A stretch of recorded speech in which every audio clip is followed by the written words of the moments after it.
تشریف لے جاتے، کوئی آپ کے پاس آتا، کبھی حضرت ابو بکر صدیق رضی اللہ تعالیٰ عنہ کے پاس، اور کبھی حضرت علی، یعنی جب شادی ہو گئی، نکاح ہو گیا، رخصتی ہو گئی سیدہ فاطمہ الزہرا کی، پھر کبھی ان کے ہاں آپ تشریف لے جاتے، کبھی کسی صحابی کے پاس۔ تو وہ ایک دعوت کا اور ملنے جلنے کا ایک وقت یہ ہوتا۔ پھر نماز ظہر آپ ادا فرماتے۔ نماز ظہر کی جو روایات آتی ہیں تو وہ تقریباً کوئی 14-15 منٹ کی نماز، یعنی آپ فرض آپ ادا فرماتے تھے، یعنی پڑھاتے تھے۔ پھر اس کے بعد قیلولہ ہوتا۔ قیلولہ کا مطلب یہ نہیں کہ کوئی زیادہ ٹائم، یعنی مختصر وقت کے لیے، جیسے آج بھی ڈاکٹرز بھی یہ بات بیان کرتے ہیں کہ بھی اگر کچھ وقت کے لیے انسان ریلیکس ہو جائے، چاہے کوئی 5 منٹ ہوں، 10 منٹ ہوں، 7 منٹ، 15 منٹ، تو انسان ایک دفعہ پھر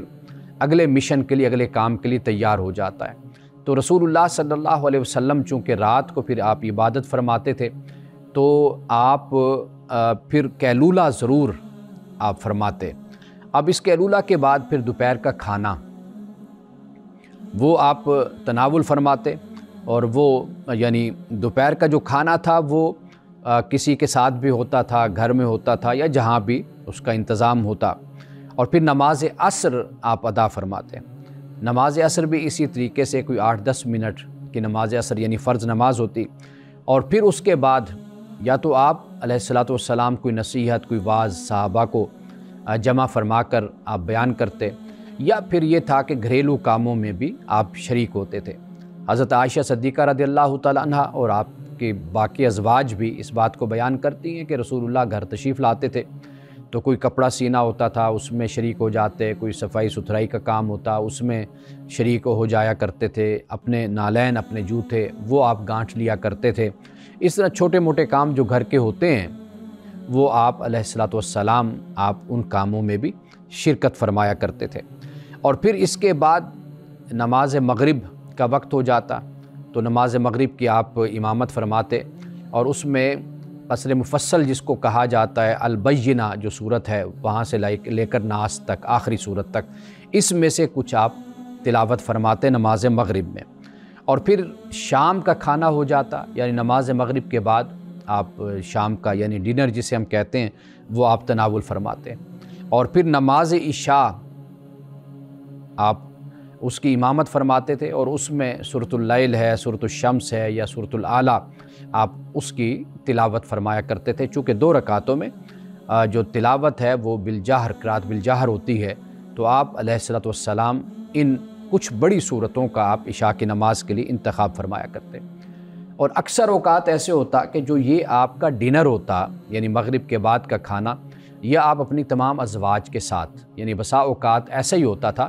کہ آپ اپنی تمام ازواج کے ساتھ اکٹھے ہو کر آپ کھانا کھایا کرتے تھے۔ اور پھر اس کے بعد جب آپ پھر اس کے بعد ازواج مطہرات، یعنی وہ پھر اپنے اپنے گھروں کو چلی جاتی تھی، ان کے ساتھ کوئی گفتگو بھی ہو جاتی تھی اس دوران، اور کھانا بھی کھایا جاتا تھا۔ اور وہ جس زوجہ کی باری ہوتی تھی کہ آپ نے رات ان کے پاس گزارنی ہے تو پھر آپ انہی کے پاس رہ جاتے، یعنی جس زوجہ کی باری ہوتی تو وہیں پر ہی کھانا اور انتظام کر لیا جاتا، تو مل جل کر سب بیٹھ کر جو بھی سادہ کھانا ہوتا تھا وہ تناول فرماتے۔ ازواج مطہرات پھر اپنے گھروں کو چلی جاتی، اور اس زوجہ جس کے پاس آپ نے رات کو قیام فرمانا ہوتا تھا تو آپ اس کے پاس ہوتے۔ اب آپ عشاء کی نماز پڑھ کر آتے۔ روایات سے ہمیں یہ معلوم ہوتا ہے کہ کچھ وقت کے لیے رسول اللہ گفتگو فرمایا کرتے تھے، یعنی گفتگو فرمانے سے مراد یہ ہے کہ وہ خاتون یعنی آپ کی زوجہ محترمہ کوئی اپنی دل کی بات، کوئی ذاتی بات کوئی شیئر کرنا چاہتی ہوں تو ان کے لیے رسول اللہ صلی اللہ علیہ وسلم نماز عشاء کے بعد تھوڑی سی گفتگو فرماتے۔ تو پھر اس کے بعد آپ علیہ الصلوۃ والسلام کا یہ طریقہ تھا کہ پھر آپ آرام فرماتے، یعنی آپ نیند کیا کرتے تھے، اس لیے کہ پھر رات کو آپ نے سردیوں میں جیسے میں نے بتایا کہ 3 بجے اور گرمیوں میں 2 بجے آپ پھر اٹھتے تھے، اور پھر اسی روٹین سے ہی آپ اپنی زندگی کا اور دن کا اپنا آغاز کرتے تھے۔ لیکن ایک بات یہاں پہ میں بیان کرتا چلوں، یہ جو کچھ بھی میں نے بیان کیا ہے یہ اختصار کے ساتھ بیان کیا، ورنہ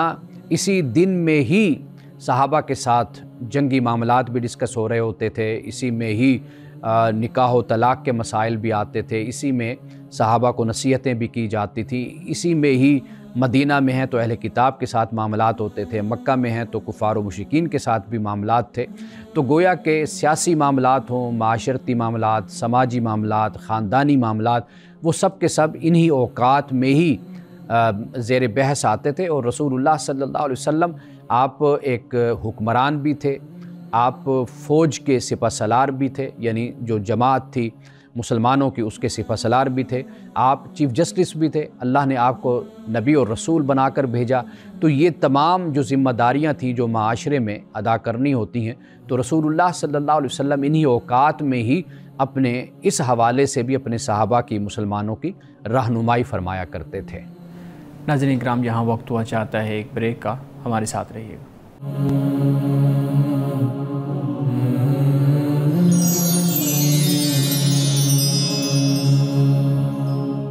ویلکم بیک ناظرین، ہمارا سے بہت شکریہ، آپ نے رسول اللہ صلی اللہ علیہ وسلم کی زندگی کا ایک بہت مختصر وقت میں ایک جو ہے نا وہ آپ کی روٹین ہمارے سامنے رکھی۔ اور بڑا مشکل ہوتا ہے کہ ایک شخص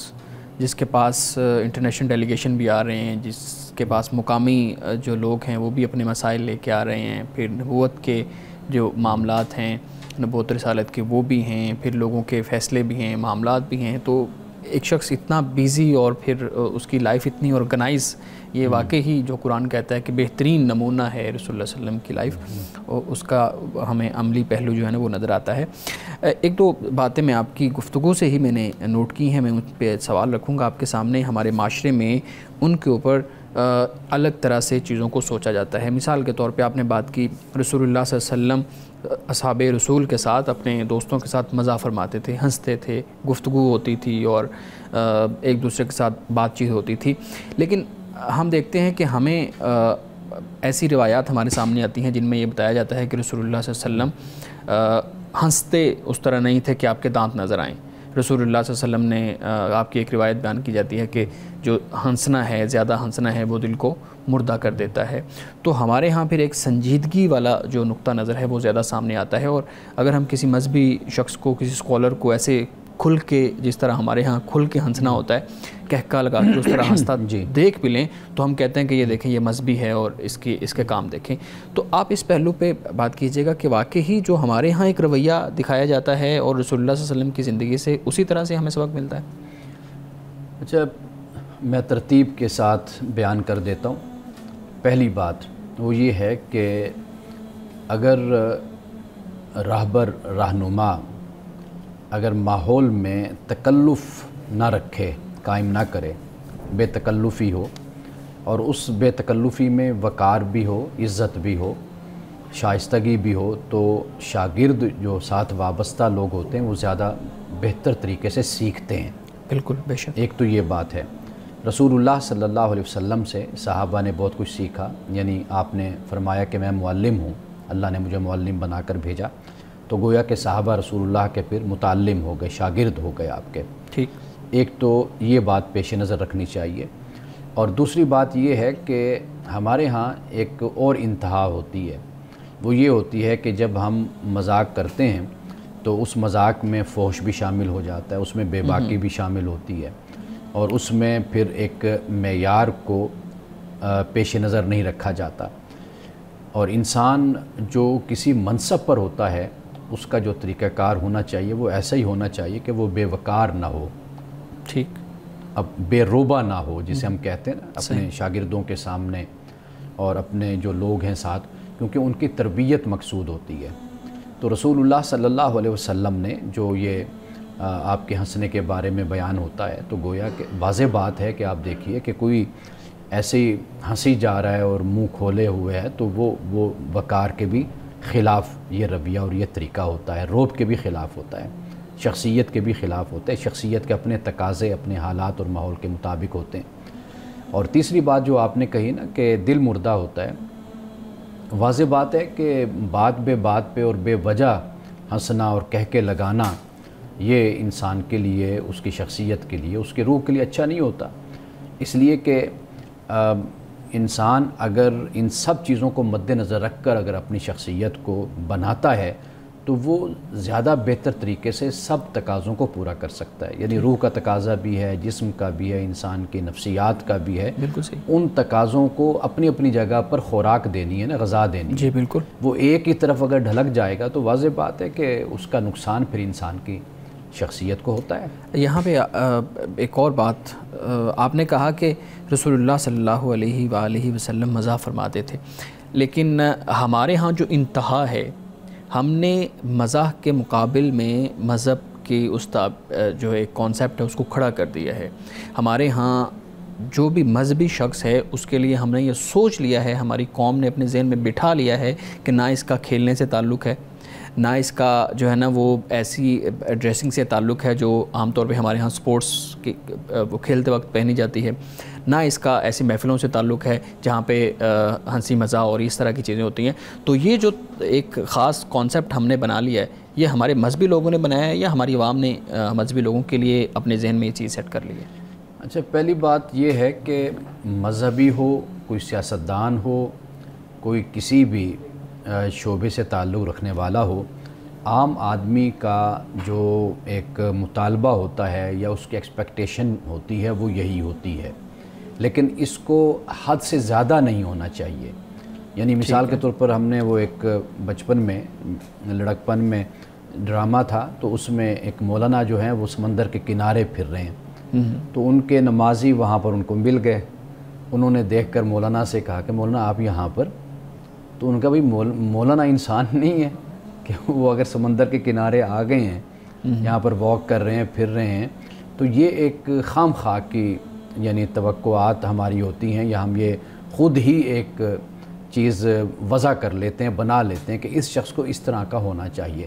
تو ہم یہ نہیں دیکھتے کہ وہ بھی ایک انسان ہے، وہ بھی ہنستا ہے، اس نے بھی باہر نکلنا ہے، شاپنگ کرنی ہے، واک کرنی ہے، ملنا ہے، جلنا ہے، اس کے بھی سارے معاملات ہیں.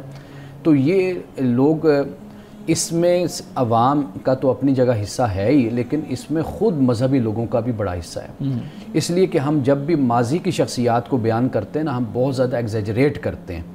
یعنی وہ پھر ایسے لگتا ہے کہ جیسے ان کی زندگی میں معمول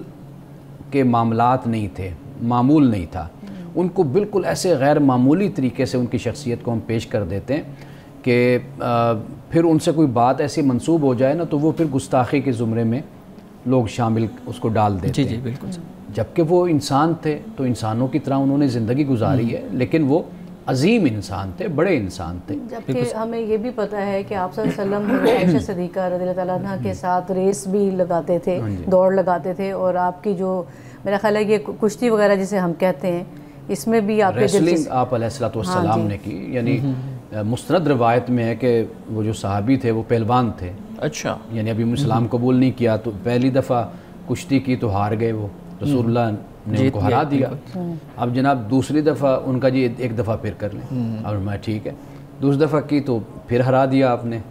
اب تیسری دفعہ پھر وہ کہیں گے نہیں جی تیسری دفعہ یعنی فیصلہ ہوتا ہے، تو آپ نے کہا چلو ٹھیک ہے تیسری دفعہ کرتے ہیں. تیسری دفعہ بھی رسول اللہ نے ہرا دیا،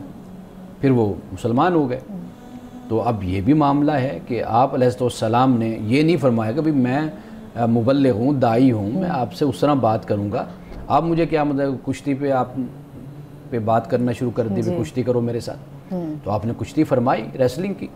اس کو ہرایا 3 تب. مطلب اگر کشتی کی ہے تو کشتی کرتے ہوئے جو آپ لباس کی بات کر رہے ہیں، تو جو اس کے پروٹوکولز ہوتے ہیں اس وقت کا مروجہ جو لباس تھا، سوئمنگ بھی آپ نے کی ہے، آپ نے تیر اندازی بھی کی ہے، آپ نے گھڑ سواری بھی کی ہے. ان ساری چیزوں کو پھر فالو کیا ہوگا نا. اپنے ازواج مطہرات کے ساتھ ہنسنا، مذاق کرنا، ایسی باتیں روایات میں ہمیں ملتی ہیں کہ پتہ چلتا ہے کہ آپ اگر ایک خام خواہ کا تکلفانہ ماحول بناتے ہیں، تکلفانہ ماحول میں تو بات کھلتی بھی نہیں ہے. اچھا پھر یہ بتائیے گا کہ رسول اللہ صلی اللہ علیہ وسلم کی یہ روایات ہمارے مذہبی لوگ جو علماء ہیں وہ بیان نہیں کرتے. مطلب یہ ریسلنگ والی بات ہمارے ہاں نہیں بیان کی جاتی ہے. رسول اللہ صلی اللہ علیہ وسلم بڑے اچھے تیراک تھے، آپ کو تیراکی پسند تھے، یہ نہیں بیان کیا جاتا. رسول اللہ صلی اللہ علیہ وسلم اور گھڑ سواری کرتے تھے. گھڑ سواری کا تو چلو ہم نے کتابوں میں پڑھ لیا نا. تو ہمارے ہاں یہ کیوں کہا جاتا ہے کہ وہ کھیلیں یا وہ جو مشغلیں ہیں جو ہمارے ہاں زیادہ اچھا سمجھا جاتے ہیں، ہم وہی رسول اللہ صلی اللہ علیہ وسلم کے مشغلوں کو بیان کرتے ہیں جو ہمارے ہاں اچھے نہیں سمجھے جاتے، ہم ان کو چھوڑ دیتے ہیں. یہ رویہ کیوں ہے؟ دیکھیے یہ کم علمی پر مبنی رویہ ہے. اگر آپ اسلامی ذخیرے سے، سیرت سے، احادیث سے، آپ رابطہ کریں، آپ پڑھیں، آپ کو معلوم ہوگا، ایسی ایسی باتیں آپ کو معلوم ہوں گی کہ صحابہ کرام رضوان اللہ تعالی علیہم اجمعین، غالباً حضرت عبداللہ ابن عمر اس بات کو بیان کرتے ہیں کہ بھئی صحابہ جو تھے دن میں ایک دوسرے کے ساتھ مذاق کرتے تھے، جیسے خربوزے کے چھلکے مارنا، یہاں تک روایات میں آتا ہے ایک دوسرے پر وہ جو گٹھلیوں والی بات جو ان سی ہے کہ جیسے رسول اللہ صلی اللہ علیہ وسلم صحابہ حضرت علی کھجوریں کھا رہے تھے تو حضرت علی رضی اللہ تعالیٰ عنہ کے سامنے ساری کھجوریں رکھتے گئے، گٹھلیاں رکھتے گئے، ہاں گٹھلیاں رکھتے گئے، تو اینڈ پہ کہا کہ دیکھو کس نے زیادہ کھائی ہیں، دیکھو علی نے زیادہ کھائی ہیں، جس کے سامنے زیادہ گٹھلیاں زیادہ پڑی ہوئی ہیں۔ تو حضرت علی نے عرض کی یا رسول اللہ حیرانی تو ان پر ہے جو گٹھلیوں سمیت ہی کھا گئے کھجوریں۔ تو معاملہ دیکھیں نا کتنا اچھا مزاح ہے، اگر ہم یہ چیزیں اپنے معاشرے کو بتائیں گے تو ایک سلجھا ہوا مزاح سوسائٹی میں پیدا ہوگا نا۔ وہ جو پھکڑ پن ہوتا ہے، جو دوسروں کی عزت اتارنا، دوسروں کی تضحیق کرنا، تحقیر کرنا، وہ والا مذاق پھر ختم ہوگا جب آپ ایک اچھی چیز متعارف نہیں کروائیں گے معاشرے میں، تو واضح بات ہے کہ پھر اس کی جگہ کچھ اور آ جائے گا۔ آپ صلی اللہ علیہ وسلم نے مزاح میں بھی جو اس کے وہی بات ہے کہ ایٹیکیٹس مینرز کے مزاح بھی ہے لیکن وہ حدود کے اندر ہے، بالکل ایسے۔ ناظرین کرام گفتگو ابھی جاری ہے، یہاں وقت ہوا چاہتا ہے ایک بریک کا، ہمارے ساتھ رہیے گا۔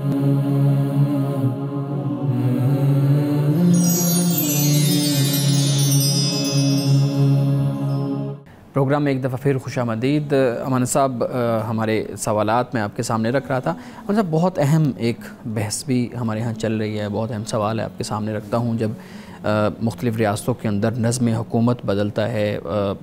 سربراہان بدلتے ہیں، تو پھر مختلف ہمارے ہاں دنیا کے اندر مختلف طریقہ کار ہمیں دیکھنے کو ملتے ہیں۔ کہیں پہ بادشاہت ہے، یعنی وہ متعین منتخب کر لیا جاتا ہے، کہیں پہ ووٹ کے ذریعے ہوتا ہے، مختلف چیزیں ہیں۔ تو سوال بنیادی طور پہ میرا یہ ہے کہ اگر کسی ریاست کے اندر نظم حکومت تبدیل ہوا، حکومت تبدیل ہوئی، اور کسی ایک شخص کو ایسے شخص کو جس کا ایکسپیرینس بہت کم ہے، جس کی اس فیلڈ کے اندر کوئی ایکسپیرینس نہیں ہے، کوئی اس کا کام نہیں ہے، اس کو باہر سے لا کے اس کی حکومت کے جو ایک وہ عہدہ ہے اس کے اوپر بٹھا دیا جاتا ہے، سربراہ بنا دیا جاتا ہے۔ اب جو لوگ ہیں ان کے لیے پھر یہ کنفیوژن پیدا ہو جاتی ہے کہ اب وہ بغاوت والا رویہ اپنائیں، وہ مخالفت والا رویہ اپنائیں، یا اس چیز کو تسلیم کر لیں اور پھر وہ چلتا رہنے دیں۔ آپ کی اس پہ کیا رائے ہے؟ سب سے پہلے بات جو سمجھنے والی ہے، اصولی بات ہے، دیکھیے ایک ہوتا ہے کہ کیا ہونا چاہیے، دوسری صورت ہوتی ہے کہ کیا ہو رہا ہے۔ ٹھیک، ایک واٹ اور ٹو بھی کہتے ہیں انگلش میں، اور ایک ہے واٹس ہیپننگ، کیا ہو رہا ہے۔ اب جو آئیڈیل صورت ہوتی ہے نا، وہ اس کا حصول بہت وقت کے بعد ہوتا ہے کہ آپ ایسی چیز حاصل کر پائیں جس کو آپ آئیڈیلائز کرتے ہیں، جو واقعی بہت ہی اعلیٰ صورت بن جاتی ہے، وہ اعلیٰ حالت ہوتی ہے۔ دوسرا جو معاملہ ہوتا ہے وہ ہوتا ہے کہ واٹس ہیپنڈ یا واٹس ہیپننگ، کیا ہو رہا ہے۔ آپ جب کسی سچویشن میں، کسی حالت میں ڈالے جاتے ہیں تو آپ وہاں پر جو بہترین طریقہ اور راستہ ہوتا ہے آپ اس کو اختیار کرتے ہیں۔ یہی ہمیں رسول اللہ صلی اللہ علیہ وسلم کی سیرت سے بھی ملتا ہے، یہی صحابہ کرام کا طریقہ بھی تھا، اور یہی بعد میں آنے والے فقہاء علماء نے بھی اپنی کتابوں میں اس بات کو لکھا۔ خاص طور پر نظم حکومت اور ریاست اور سیاست کے بارے میں جس طرف آپ نے سوال کیا، آپ نے اشارہ کیا، تو یہ جو دوسرا معاملہ ہوتا ہے نا، اس میں یہ اس لیے اختیار کیا جاتا ہے کہ اس میں جو بہترین صورت ہو آپ اس کو، جو بہترین حال ہو اس کو اختیار کرتے ہیں۔ بنیادی وجہ کیا ہے؟ بنیادی وجہ یہ ہے کہ ان معاملات میں آپ اس بات کو پیش نظر رکھ کر آپ فیصلہ دیتے ہیں یا فیصلہ کرتے ہیں یا رائے دیتے ہیں، مشورہ دیتے ہیں۔ وہ یہ ہوتا ہے ایک تو جانوں کا نقصان، یہ سب سے بڑی بات ہوتی ہے، جسے آپ فساد فی الارض کہہ لیں، آپ اس کو انتشار فی الارض کہہ لیں، وہ سب سے اہم ہوتا ہے کہ بھئی لوگوں کی جانیں ضائع نہ ہوں اور اس طریقے سے ملک میں انتشار نہ ہو کہ جس سے آپ پھر حالات کو سنبھال نہ سکیں اور استحکام پھر آپ کو حاصل نہ ہو سکے۔ یہ دوسری صورت ہو جاتی ہے، یعنی ہم جس سچویشن میں ڈالے گئے تو اس میں ہم نے کیا فیصلہ کیا۔ ٹھیک ہے، یعنی ایک یہ ہے، یہ اندرونی اور داخلی طور پر بات کر رہا ہوں۔ کئی دفعہ ایسے ہوتا ہے کہ آپ بامبر مجبوری تغلب کو جسے ہم کہتے ہیں، یا جس طرف آپ نے اشارہ کیا کہ اس کو ہم اس لیے قبول کر رہے ہوتے ہیں کہ کچھ خارجی حالات اور کچھ داخلی حالات وہ ہمیں اسی صورت کو قبول کرنے کی طرف راغب کرتے ہیں یا مجبور کرتے ہیں کہ آپ اس کو قبول کر لیں، اگرچہ وہ حالت کو آئیڈیل نہیں ہوتی لیکن مجبوراً کوئی آپشن نہیں ہوتی، کوئی آپشن نہیں ہوتی تو آپ اس کو پھر قبول کرتے ہیں۔ تو یہ ذہن میں یہ بات رکھنی چاہیے کہ کوئی کسی کا نہ حامی ہوتا ہے نہ کوئی کسی کا مخالف ہوتا ہے۔ اصل جو بات ہے وہ یہ ہے کہ دانشور ہو، کوئی عالم ہو، کوئی اسکالر ہو، وہ حمایت اور مخالفت سے بلند ہو کر وہ دیکھتا ہے کہ ملک، ریاست، معاشرہ اور پھر ہمارے آس پاس کے جو حالات اور ماحول ہیں، مثال کے طور پر آپ دیکھیے لیبیا کی صورتحال، آپ عراق کو دیکھ لیجئے، ابھی ریسنٹلی آپ شام کو آپ دیکھ لیجئے، یہ جو حالات ہیں، اور پھر ہم جس خطے میں اور جس ٹکڑے پہ اس وقت ہم رہ رہے ہیں، ہمارے ایک طرف ایک ملک ہے، دوسرا ملک ہے، مثال کے طور پر افغانستان کو آپ دیکھ لیجئے، وہاں پر کس طرح کا اسلام اور کیا صورت ہے وہ ہمارے سامنے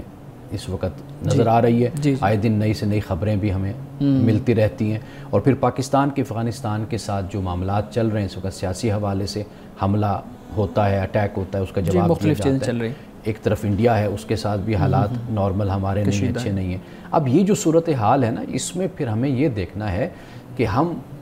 آیا کہ اندرونی انتشار سے کس طرح ہم بچ سکتے ہیں اور اس کو کیسے کم کر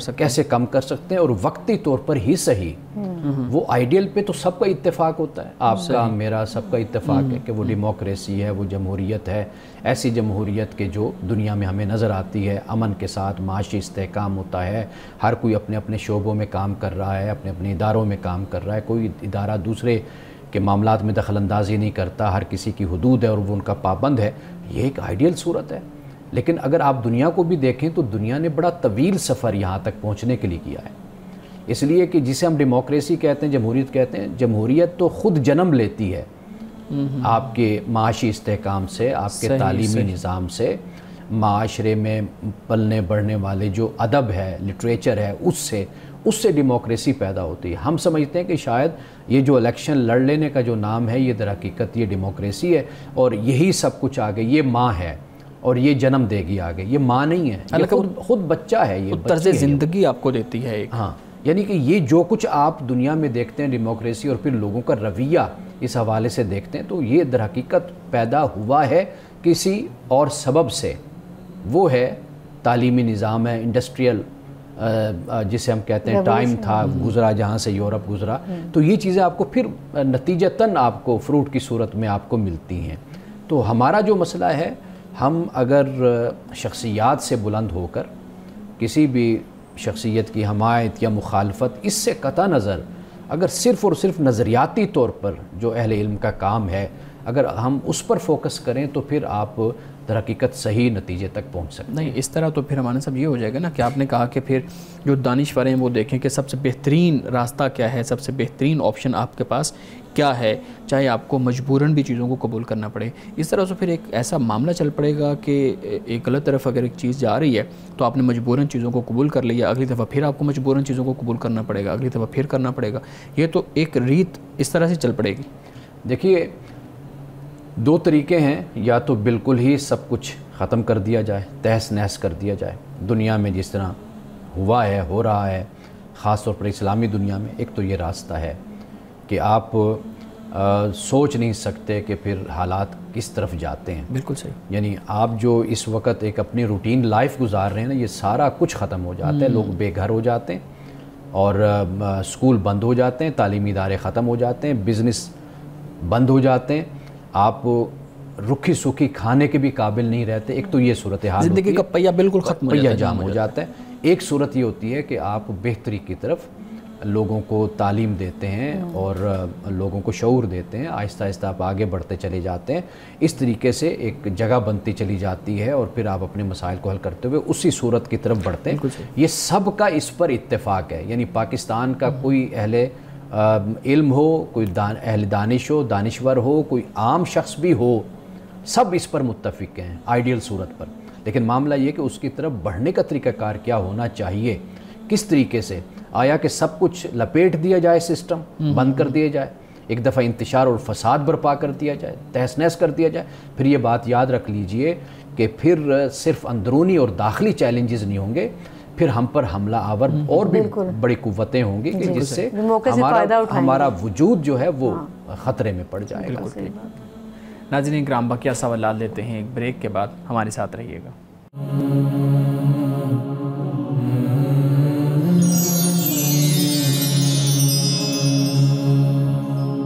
پروگرام ایک دفعہ پھر خوش آمدید۔ جی میڈم، آپ سوال کرنا چاہ رہے تھے۔ جی امان صاحب، چونکہ رجب کا مہینہ شروع ہو چکا ہے تو ہم دیکھتے ہیں کہ لوگوں میں رجب کے حوالے سے کچھ غلط فہمیاں بھی پائی جاتی ہیں، اور بلکہ کچھ اعمال ایسے ہیں جو اس مہینے کے ساتھ خاص کر دیے جاتے ہیں۔ تو میں چاہتی ہوں کہ میں اس حوالے سے کچھ ایسی باتیں پوچھوں، لوگوں کی رہنمائی ہو سکے۔ اچھا، رجب کے اب سال کے 12 مہینے ہیں، لیکن جو ہم دیکھتے ہیں کہ حرمت والے مہینے ہیں وہ 4 بتائے جاتے ہیں، اس کی کیا خاص وجہ ہے؟ دیکھیے، یہ جو حرمت والے مہینے ہیں، ایک تو عرب کے لوگ جنگ کیا کرتے تھے، اچھا، تو ان کے لیے یہ کہہ دیا گیا کہ بھئی ان مہینوں میں تم نے جنگ نہیں کرنی، یعنی امن کا ایک مدت ان کو دی گئی، منع کر دیا گیا کہ ان مہینوں میں جنگ نہیں کرنی۔ دوسرا یہ کہ چونکہ حج جو ہے اسلام سے پہلے بھی ہوتا تھا، تو 3 مہینے جو ہیں یہ لوگ سفر کر کے آتے تھے، دور دور سے آتے تھے، تو وہ جو سفر تھا وہ طویل ہوتا تھا، یعنی ریگستانوں سے، صحراؤں سے، جنگلوں سے، خشکی سے لوگ سفر کر کے آتے تھے، تو اس لیے وہ جو حرمت والے مہینے وہ 3 پھر بنا دیے گئے تاکہ امن ہو اور لوگ حج کے لیے آرام کے ساتھ آ سکے اور پھر واپس اپنے گھروں کو جا سکے۔ اچھا، یہ 3 مہینے تو یکے بعد دیگرے ہیں نا، ذوالقعدہ، ذوالحج اور محرم، اور رجب جو ہے وہ کافی دور ہے اگر اس کی ترتیب سے دیکھا جائے، تو اس کی کیا وجہ ہے؟ اچھا، اس کے بارے میں ایک تو یہ کہا جاتا ہے کہ بھئی لوگوں نے عمرہ بھی کرنا ہوتا تھا، تو یہ عمرے کے لیے رجب کا مہینہ ہوتا تھا، اچھا، یعنی لوگ عمرے پہ آنا جانا اس کے لیے، باقی جو 3 مہینے تھے یہ حج کے لیے ہوتے تھے۔ صحیح۔ ایک بات، آخری بات جو ہے، اس کا جو علم ہے وہ اللہ کے پاس ہے، اللہ نے حکم دیا تو ہم اس کے پابند ہیں۔ باقی جو تھوڑی بہت ہمیں حکمت سمجھ آتی ہے وہ میں نے آپ کو بتا دی کہ ان مہینوں کو چننے کا سبب اور اس میں حکمت کیا ہے، وہ جہاں تک ہماری عقل ہے، جہاں تک ہم سمجھ سکتے ہیں، وہ ہمیں یہ سمجھ بات آتی ہے۔ اچھا، ایک حدیث ہے جو سوشل میڈیا پہ رجب کے حوالے سے بڑی سرکولیٹ کر رہی ہے، اب میں پوچھنا چاہتی ہوں، یہ جو ہے اللہم بارک لنا فی رجبی و شعبانہ و بلغنا رمضانہ، کیا یہ حدیث جو سے صحیح ہے یا ضعیف ہے؟ اچھا، یہ حدیث تو ضعیف ہے، بلکہ بعد نے تو اس پر کافی جرح کی ہے۔ اچھا، تو یعنی منکر جو راوی ہے، منکر الحدیث کہا گیا، اور اس کے علاوہ دیگر یعنی بتایا گیا راویوں کے حوالے سے، تو لیکن یہ کہ ہمارے ہاں یہ مشہور ہو گئی، لوگ اس کو بیان کرتے ہیں۔ اصل جو بات ہے نا وہ یہ ہے کہ آپ بجائے اس کے کہ کوئی ضعیف یا جو موضوع حدیث ہے آپ اس کو نقل کریں، اس کو حدیث بنا کر لوگوں میں عام کریں، تو ویسے ہم دعا دے سکتے ہیں، دعا دینے میں کوئی حرج نہیں ہے۔ کوئی بھی مہینہ ہو تو اس میں انسان دوسرے کو دعا دے سکتا ہے، خاص طور پر رجب، شعبان یا رمضان کا جو مہینہ ہے، اس کے بارے میں ہمارے ہاں یعنی علماء ہو گئے، اللہ کے نیک بندے ہو گئے، انہوں نے گویا کہ رجب کو تیاری کا مہینہ بنا دیا، اور تاکہ رجب سے شروع ہو جائے عبادت کی طرف رجحان، توجہ، رغبت، پھر شعبان آ گیا۔ رسول اللہ صلی اللہ علیہ وسلم سے یہ ہمیں معلوم ہوتا ہے کہ شعبان میں بھی آپ روزے رکھتے تھے، اور زیادہ روزے شعبان میں ہی آپ کے ہوتے تھے، نفلی روزے، اور پھر اس کے بعد رمضان آ جاتا تھا۔ تو ایک لحاظ سے یہ تیاری ہے، آپ کہہ لیجئے، تو یہ اچھی بات ہے، لیکن اس کو اس طریقے سے اپنے لیے خاص کر دینا یا اپنے لیے کوئی حکم دینی سمجھ لینا، تو یہ درست رویہ نہیں ہے۔ ابھی جیسے آپ نے بھی بتایا، اور یہ چیز سب جانتے کہ رجب، شعبان اور رمضان، اس میں لوگ فرائض کے علاوہ نفلی عبادات پہ کافی توجہ دیتے ہیں، تو فرائض کے بعد وہ کون سے اعمال ہیں ایسے ہیں کہ جن کو کرنے سے زیادہ اجر و ثواب مل سکتا ہے ان مہینوں میں؟ اچھا، ایک تو اس کا اس طریقے سے انسان جواب نہیں دیتا، یعنی یہ ممکن ہے کہ ایک شخص ہے، اس کے لیے کوئی عبادت افضل ہو، کسی کے لیے کوئی عبادت افضل ہو، کسی کے لیے کوئی عبادت افضل ہو۔ یعنی مثال کے طور پر طالب علم ہے، جی۔ اب اس کے لیے افضل عبادت اس کی تعلیم ہے، اس کا علم ہے، سیکھنا پڑھنا، یہ اس کے لیے افضل عبادت ہے۔ اس طرح کاروباری شخص ہے، تاجر شخص ہے، اس کا دکان پر بیٹھ کر تجارت کرنا اور محنت کرنا، یہ اس کے لیے ایک افضل عبادت بن جاتی ہے۔ اسی طرح ماں ہے تو وہ اپنے بچوں کے لیے ان کا خیال، تربیت، یہ اس کے لیے افضل عبادت ہو جاتی ہے۔ لیکن ایک جو ہے جو مشترکہ عبادت آپ اس کو سمجھ لیجئے، وہ یہ کہ اللہ کا ذکر ہے، اللہ کی یاد ہے، کہ انسان اپنی زبان سے، اپنے دل سے اپنے رب کو یاد رکھے۔ تو یہ آپ یوں سمجھ لیجئے کہ فرائض کے بعد سب سے بڑی جو عبادت ہے یا افضل عبادت آپ کہہ سکتی ہیں، تو وہ یہ ہے کہ بھئی ہمیشہ خدا کو یاد رکھا جائے۔ باقی ہر انسان کی اپنی جو کنڈیشن ہے، حالت ہے، اس کے مطابق اس کے لیے افضل عبادت، نفلی عبادت علیحدہ ہی ہو سکتی ہے، ٹھیک ہے نا جی۔ اسی طرح وقت کا معاملہ بھی ہوتا ہے، مثال کے طور پر تہجد کا وقت ہے، اب ایک شخص تہجد پڑھنے کے بجائے اس وقت حساب کتاب میں لگا ہوا ہو، بیٹھا ہوا ہو، دکان کا حساب کر رہا ہو، تو بہتر یہ ہے کہ وہ اس وقت تہجد پڑھ لے۔ اب وقت کا بھی معاملہ ہو جاتا ہے، مثال کے طور پر کوئی مکہ المکرمہ میں ہے، اب وہاں آپ کعبۃ اللہ کو دیکھتے رہیں، بیٹھ کر زیارت کر، یہ افضل عبادت ہے، طواف کرتے رہیں، یہ افضل عبادت ہے۔ تو اگر آپ وہاں پر بیٹھ کر کوئی اور عبادت یا کوئی اچھا کام کریں، وہ بہت اچھی بات ہے، وہ تو آپ پاکستان میں بھی آ کر سکتے ہیں۔ تو آپ جب بھی بیٹھیں کعبۃ اللہ کی زیارت کرتے رہیں، تو یہ عبادت وہاں پر اپنی جگہ اور مقام کے حساب سے، تو لہٰذا اس کا مختلف، یعنی ہر کسی کے لیے مختلف ہی جو عبادت ہے وہ افضل ہوگی۔ بالکل ٹھیک ہے۔ تو کچھ لوگ اس چیز کو بھی بڑا پریفر کرتے ہیں کہ رجب کے مہینے میں عمرہ کرنا، سمجھتے ہیں کہ یہ زیادہ اجر و ثواب کا باعث ہے، یہ بات ٹھیک ہے؟ نہیں، وہی بات میں اس پہ عرض کروں گا کہ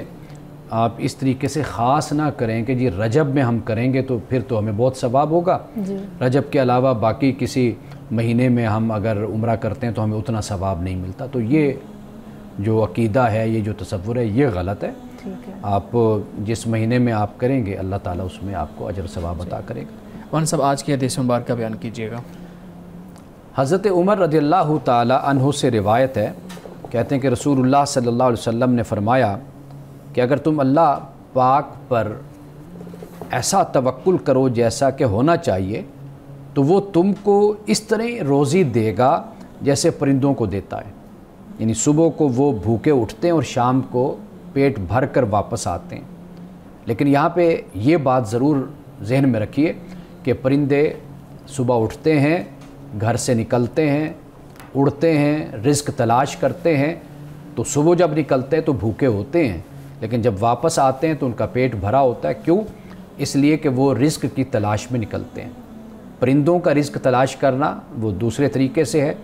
انسانوں کا رزق تلاش کرنا وہ دوسرا ہے، اس لیے کہ انسان کو اللہ تعالیٰ نے عقل دی ہے، شعور دیا ہے، ارادہ دیا ہے،